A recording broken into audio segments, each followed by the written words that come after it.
위해 자유한국당의 대국적 결단을 기대한다. 오늘부터 신종 코로나 바이러스 감염병 진단 대상자가 대폭 확대됩니다. 중앙방역대책본부의 대응 절차 개정을 통해 중국 이외 유행지역 방문이나 원인 불명 폐렴 증상자에 대해서도 의심 환자로 분류하고 감염병 진단 등을 하게 한 것입니다. 중국 이외 지역 감염자가 이미 발생하고 있는 상황이므로 반드시 필요한 조치라고 생각합니다. 이에 따라 진단 대상자가 대폭 늘어나는 만큼 추가 확진자가 일시적으로 급증할 가능성도 배제할 수 없습니다. 그러나 방역의 그물망이 좀 더 커지고 촘촘해진 것이므로 그에 걸맞은 시설과 인력에 대한 준비가 필요하다는 방증입니다. 중앙정부와 지방정부의 협력이 더 중요해졌습니다.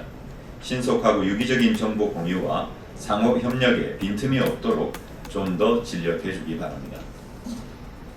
긴박한 정부의 대응에 비해 이를 이끌고 뒷받침해야 할 국회의 논의는 지지부진한 상태에 머물러 있어 안타깝기 그지없습니다. 특위위원장을 야당이 맡아야 한다는 주장이 사실상 철회되었다는 소식은 반갑습니다. 그러나 수많은 사망자와 확진자로 인해 중국 국민 모두가 정서적 불안과 고통을 겪고 있음을 고려한다면 특위 명칭에 굳이 우한 폐렴을 넣어야 한다는 주장은 온당하지 못합니다. 자유한국당은 국회의 즉각적이고 신속한 대응을 위해서라도 특위 구성과 운영 전반에 대해 대국적으로 합의에 임해줄 것을 촉구합니다.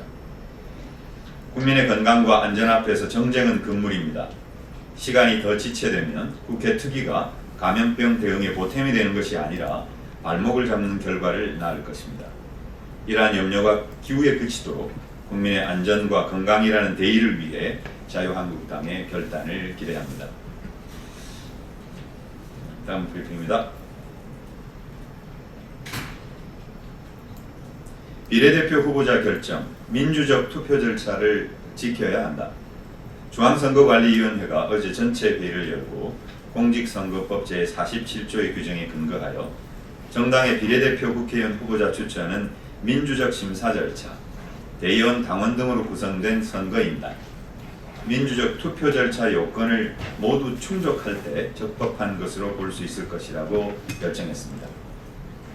구체적으로는 민주적 심사 절차와 선거인단의 투표 절차 없이 당대표나 최고위원회 등이 선거 전략만으로 비례대표의 후보자 및 순위를 결정하여 추천하는 것은 법률 위반이고 이럴 경우 후보 자격을 박탈하겠다는 것입니다.